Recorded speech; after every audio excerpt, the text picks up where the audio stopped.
চোর গেছে চুরি করতে, প্রতিবেশীর বাড়িতে ঢুকছে, চুরি করতে যাবে, এমন সময় মনে পড়ছে যে না, প্রতিবেশীর বাড়িতে চুরি করা যায় না, রাসূলের নিষেধ, প্রতিবেশীর হক আছে।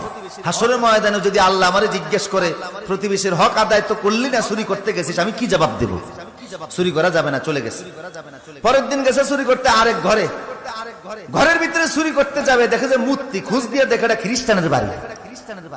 আরে যিশু খ্রিস্টের মূর্তি এই বাড়িতে, বুঝে গেল খ্রিস্টান, বিদুর্মীর ঘরে আমি মুসলমান চুরি করব, এটা হয় নাকি? বিদুর্মীর ঘরেও চুরি করলেন না। এরপরে গেছে আরেক ঘরে, যে দেখে ওই ঘরে মূর্তির সংখ্যা আরো বেশি, এটা নমস্কারের ঘর, হিন্দুদের ঘর। ভাবলেন এই ঘরে তো আরো চুরি করা যায় না, ওরা মুশরিক। এরপরে চিন্তা করলেন না না, একটু দূরে যাই। চতুর্থ রাতে দূরে চলে গেছে এক বাড়িতে, ঘরে যে ঢুকছে চুরি করবে, দোতলার ভিতরে সিন্ধুক, দোতলায় উঠে সিন্ধুকের টাকাগুলি নামে গণতেছে। গণার সময় দেখে কিছু টাকার উপরে লেখা আছে এটা হালাল টাকা, এই টাকা যাকাত দেওয়া হয়েছে। কিছু টাকার গায়ে লেখা এটা অবৈধ টাকা, এই টাকা যাকাত এখনো দেওয়া হয় নাই। চোর চিন্তা করে চুরি যখন করবো তো হারাম টাকা চুরি করে লাভ কি, হালাল টাকাই করি যেটা যাকাত দেওয়া হয়েছে। এখন যাকাত দেওয়া টাকা সে গণতেছে। আপনারা কি মনে করেন ওর গণার কারণে সময় কি স্টপ থাকবে না? সময় চলতেছে। কিছুক্ষণ পরে দিছে ফজরের আজান। চোর চিন্তা করে আরে আগে নামাজ পরে চুরি। এখন চিন্তা করে নামাজ পড়তে গেলে তো আজান দেওয়া লাগে, আজান ছাড়া আবার নামাজ হয় কি করে? নিজেই ঘরের দোতলা দাঁড়িয়ে আজান দেওয়া শুরু করছে। ঘরের দোতলায় কোত্থেকে মুয়াজ্জিন আসলো, আজান দেওয়া শুরু করেছে। তাড়াতাড়ি তাহাজ্জুদ নামাজ পড়ে দোতলায় যেয়ে দেখে একটা যুবক ছেলে দাঁড়িয়ে আছে। এই যুবক তুমি কোত্থেকে এসেছো? আমনে কে? উনি বলে আমি এই ঘরের মালিক। কয় ফজর নামাজ পড়ছেন নি? কয় না এখনো পড়ি নাই। উযু আছে নি? কয় উযু তো আছে। একামত দেন মিয়া। চোর হইলো ভালো করে জানে যে নামাজ পড়তে হলে আজানও দেওয়া লাগে, একামতও দেওয়া লাগে। বললো একামত দেন। বুড়ারে পাশে দাঁড় করায়া একামত দিয়েছে, নামাজ পড়া শুরু করে দিয়েছে। এত সুন্দর তেলাওয়াত, ঘরের মালিকের চোখ থেকে টপ টপ করে পানি পড়া শুরু হয়ে গেছে। এই যুগের বহু আলেমের চাইতো সেই যুগের সুরের তেলাওয়াত অনেক শুদ্ধ ছিল। কথা বলেন ঠিক কি না? ওরা তিলেল কোরআন তার তিলা, কোরআন তেলাওয়াত করা লাগবে শুদ্ধভাবে। কিভাবে?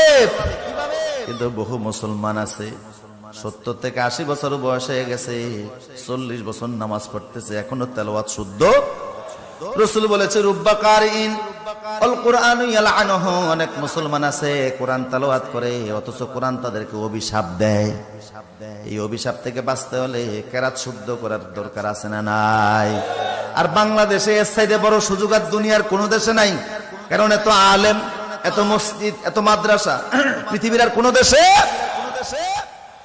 আমার প্রিয় সুদীপ, নামাজ পড়া যেমন ফরজ, কেরাত শুদ্ধ করাও।